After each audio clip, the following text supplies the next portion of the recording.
నీ కొడుకు 40 లక్షలు పట్టుకొని ఎత్తుకెళ్ళిపోయాడు కదా! ఆ డబ్బులు కక్కించు. ఆ ఎవరికో దొరికిపోయాడు కదా! ఆళ్ళ దగ్గర నుంచి డబ్బులు కక్కించు తల్లి.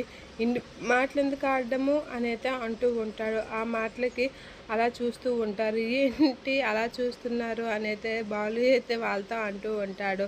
మీరెందుకు మాడిపోయిన మొఖాల్లాగా అలా పెట్టారు అనైతే బాలు అయితే అలా నానా మాటలు అంటూ ఉంటాడు. ఆ మాటలకి ప్రభావతి అయితే చాలా కోపంగా బాలు కాసి చూస్తూ ఉంటుంది.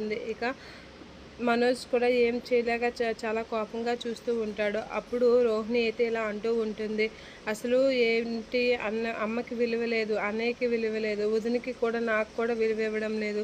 ఎవరికి విలువ ఇవ్వకపోతే మరి ఎందుకు ఎవరికి విలువ ఇచ్చినట్లయితే అసలు ఏంటి మనిషి అనైతే అంటూ ఉంటాడు.